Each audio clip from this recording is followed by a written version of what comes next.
അല്പനേരത്തെ ചിന്തയ്ക്ക് ആധാരമായി വിശുദ്ധ വേദഗ്രന്ഥം തുറക്കാം. മർക്കോസിൻ്റെ സുവിശേഷം 10-ാം അധ്യായത്തിൻ്റെ 16-ാമത്തെ വാക്യമാണ് ഇന്ന് നമ്മൾ ധ്യാനിക്കാൻ പോകുന്നത്. മാർക്ക് ചാപ്റ്റർ 10 വേഴ്സ് 16, 10-ാം അധ്യായത്തിൻ്റെ 16-ാമത്തെ വചനമാണ് നമ്മൾ ധ്യാനിക്കാനായിട്ട് പോകുന്നത്. പിന്നെ അവൻ അവരെ അണച്ചു, അവരുടെ മേൽ കൈവച്ചു, അവരെ അനുഗ്രഹിച്ചു. പിന്നെ അവൻ അവരെ അണച്ചു, അവരുടെ മേൽ കൈവച്ച് അവരെ അനുഗ്രഹിച്ചു.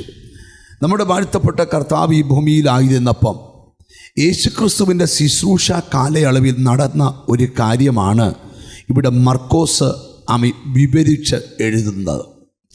ഈ അധ്യായത്തിൻ്റെ ആദ്യ ഭാഗം നമ്മൾ പഠിക്കുമ്പം പരീശന്മാരടുത്ത് എന്ന് ചോദിച്ചു, ഏത് കാരണം ചൊല്ലി ഭാര്യയെ ഉപേക്ഷിക്കണം? സ്തോത്രം.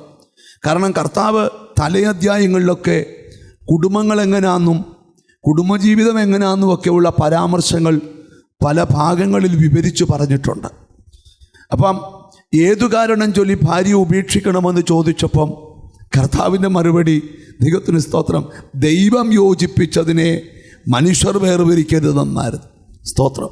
എന്നിട്ട് താഴെ അതിൻ്റെ കാര്യങ്ങളൊക്കെ പറഞ്ഞ് വിവരിച്ചുകൊണ്ടിരിക്കുമ്പം ഒരു കൂട്ടം പേരൻസ് അവരുടെ കുഞ്ഞുങ്ങളെയും കൊണ്ട് കർത്താവിൻ്റെ അടുക്കലേക്ക് വന്നു. അവർ വന്നത് എന്തിനാന്ന് ആ അധ്യായത്തിൽ വിവരിക്കുന്നുണ്ട്. സ്തോത്രം.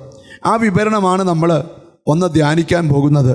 അവർ വിവരിക്കുന്നത് അതിന് 13-ാമത്തെ വാക്യത്തിന്, അവൻ തൊടേണ്ടതിന് ചിലർ ശിശുക്കളെ അവൻ്റെ അടുക്കൽ കൊണ്ടുവന്നു. അപ്പം പേരൻസിൻ്റെ ഒരാഗ്രഹമാണ്, ഞങ്ങളെ മാത്രം ദൈവം തൊട്ടാൽ പോരാ, ഞങ്ങളുടെ കുഞ്ഞുങ്ങളെയും കൂടെ യേശു ഒന്ന് തൊടണം. ഏതൊക്കെയോ വ്യക്തിത്വങ്ങളുടെ ഹൃദയത്തിനകത്ത് ആരോടും പറയാതെ സൂക്ഷിക്കുന്ന ചില രഹസ്യങ്ങൾക്ക് ഇന്നത്തെ വചന ശുശ്രൂഷയിൽ പരിഹാരമുണ്ടെന്ന് കർത്താവ് പറയുകയാണ്.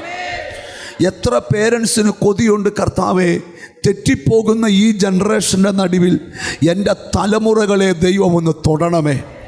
കുഞ്ഞുങ്ങളെ ദൈവത്തിൻ്റെ അടുക്കൽ കൊണ്ടുവരിക എന്ന് പറഞ്ഞാൽ അത് ചെറിയ കാര്യമല്ല. അതിന് മുൻകൈ എടുക്കുന്ന പേരൻസിനെ ഓർത്ത് ഞാൻ ദൈവത്തിന് സ്തോത്രം ചെയ്യുകയാണ്. അപ്പോൾ പേരൻസിൻ്റെ മനസ്സിലൊരു ആഗ്രഹം, കർത്താവേ, എൻ്റെ കുഞ്ഞ് ശരിയാകണമെങ്കിൽ യേശുവിൻ്റെ കരം എൻ്റെ കുഞ്ഞിനെ ഒന്ന് തൊടണം. ഞാനിവിടെ നിന്നോടൊരു ആത്മീക ദൂതൂടെ പറയാം, അല്പദിവസത്തിനുള്ളിൽ നിൻ്റെ തലമുറകളിൽ ഒരു ദൈവസ്പർശനം വരുന്നത് ഞാൻ ആത്മക്കണ്ണുകളിലൂടെ കണ്ടുകൊണ്ടിരിക്കുക. പാടാനും പ്രാർത്ഥിക്കാനും ആരാധനയ്ക്കും മടി പിടിച്ചിരുന്ന ചില തലമുറകളുടെ മേൽ നിങ്ങൾ ചിന്തിക്കാത്ത ലെവലിൽ ഒരു ദൈവസ്പർശനം ഉണ്ടാകാൻ പോവുക. അടുത്ത ദിവസങ്ങളിൽ നീ പറയാൻ പോവുക, എൻ്റെ വീട്ടിൽ എന്നേക്കാൾ ആത്മീകൻ എൻ്റെ കുഞ്ഞുങ്ങളാന്ന്. ആ ലെവലിൽ അവരുടെ ആത്മതലങ്ങളെ തൊടുവാൻ പരിശുദ്ധാത്മാവ് പദ്ധതിയിടുക. ഞാൻ ഈ വചനത്തിലൂടെ ചില ദൈവബോധ്യങ്ങൾ നിങ്ങൾക്ക് മനസ്സിലാക്കി തരാം. എത്ര പേർക്ക് ആഗ്രഹമുണ്ട്, കർത്താവേ, എൻ്റെ കുഞ്ഞുങ്ങളെ കർത്താവ് ഒന്ന് തൊടണേ. ഒരിക്കലും വേദപുസ്തകത്തിൽ ഞാൻ ചില ഭാഗങ്ങൾ പറഞ്ഞു പോകാം. ഞാനിതിനകത്തൊരു ആത്മീക ദൂതാണ് വെളിപ്പെടുത്തുവാൻ ആഗ്രഹിക്കുന്നത്. ദൈവത്തിന് സ്തോത്രം. വേദപുസ്തകം നമ്മൾ പഠിക്കുമ്പം യായിറോസ് എന്ന് പറയുന്ന ഒരു മനുഷ്യന് കർത്താവിൻ്റെ കാൽക്കൽ വന്ന് വീണ് കിടക്കുക. സ്തോത്രം. അവൻ്റെ ആവശ്യം എന്താണെന്ന് കേട്ടോണം. അവന് വലിയ വീട് പണിയുന്നതല്ല എൻ്റെ ആവശ്യം. അവൻ പറയുക, എൻ്റെ കുഞ്ഞിന് ദൈവത്തിൻ്റെ ഒരു സ്പർശനം ആവശ്യമാണ്. എൻ്റെ വീട്ടിൽ വന്ന് എൻ്റെ കുഞ്ഞിനെ ഒന്ന് തൊടണേ. രക്ഷപ്പെട്ട് ജീവിക്കേണ്ടതിന് നീ വന്ന് അവളുടെ മേൽ കൈവെക്കണമേ എന്ന് വളരെ അപേക്ഷിച്ചു. അതിന് മുകളിൽ എൻ്റെ കുഞ്ഞ് അത്യാസന്ന നിലയിൽ, എൻ്റെ കുഞ്ഞുമകൾ അത്യാസനത്തിൽ ഇരിക്കുന്നു എന്ന് പറഞ്ഞാൽ മനസ്സിലായോ? എൻ്റെ കുഞ്ഞിനെ ആർക്കും രക്ഷിക്കാൻ വയ്യാത്ത ഒരു അന്തരീക്ഷം. അത് രോഗമാകാം, മരണമാകാം, ശാപമാകാം, അന്ധകാരമാകാം.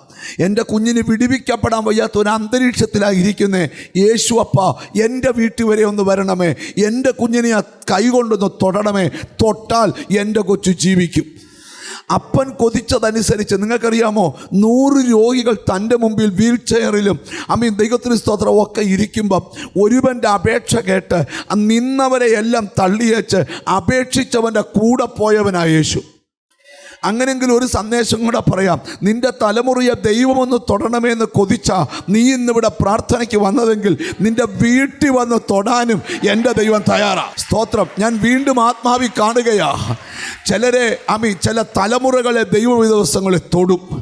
നീ ആഗ്രഹിച്ചതുപോലെ തൊടും, നീ പ്രാർത്ഥിച്ചതുപോലെ തൊടും, നീ ഉപവസിച്ച പോലെ തൊടും.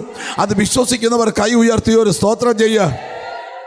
നമുക്ക് ഇച്ചിരൂടെ ഗഹനമായിട്ട് ഈ ദൂതിലേക്ക് നമുക്ക് പോകാം. പരിശുദ്ധാത്മാവ് ഇന്ന് വലിയ കാര്യങ്ങൾ ഇതിനകത്ത് ചെയ്യാൻ പോവാം. സ്തോത്രം. മറ്റൊരു ഈ സ്ത്രീ ഒരിക്കൽ കർത്താവിൻ്റെ അടുക്കൽ വന്നതായി വായിക്കുന്നുണ്ട്. അവൾ വന്നത് എന്തിനാണെന്നറിയാമോ? ഇവിടെ യായിറോസ് വന്നത് തൻ്റെ കുഞ്ഞിലൊരു രോഗസൗഖ്യം വെളിപ്പെടാൻ ഒന്ന് തൊടാനാണ്. പക്ഷേ വേറൊരു സ്ത്രീ ഒരിക്കൽ വന്നിട്ട് പറഞ്ഞു, കർത്താവേ, എൻ്റെ കുഞ്ഞുമകൾക്ക് ഭൂതോപദ്രവം കഠിനമായിരിക്കുന്നു. അതേത് സ്ത്രീയാന്ന് പറയാമോ? കനാന്യ സ്ത്രീ. അവൾ വന്നേച്ച് കർത്താവിൻ്റെ പാദത്തിൽ, ഞാൻ തുടർന്ന് പറയാം, ദൈവത്തിൻ്റെ അടുക്കൽ എന്ത് കാര്യവുമായി ചെന്നാലും ദൈവം അതിന് പരിഹാരം തരും. കർത്താവിനോട് ചോദിക്കുക, കർത്താവേ, എൻ്റെ കുഞ്ഞുങ്ങൾക്ക് ഭൂതോപദ്രവം കഠിനമായിരിക്കുക എന്ന് പറഞ്ഞാൽ കണ്ടു നിൽക്കാൻ വയ്യാത്തതുപോലെ എൻ്റെ കുഞ്ഞിൻ്റെ ജീവിതത്തെ സാത്താനിട്ടങ്ങ് ഉപദ്രവിക്കുക. അവന് പഠിക്കാൻ കഴിയുന്നില്ല, അവൾക്ക് പഠിക്കാൻ കഴിയുന്നില്ല, മുന്നേറാൻ കഴിയുന്നില്ല. ടെൻഷനോടെ ടെൻഷൻ. ഞാൻ ആത്മാവിൽ ദൂത് പറയാം, ആ കാര്യത്തിലും കർത്താവ് അറിഞ്ഞിടപെട്ടു.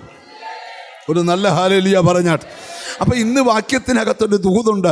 ചില തലമുറകളെ ദൈവം തൊടുവാൻ പോകുകയാണ്.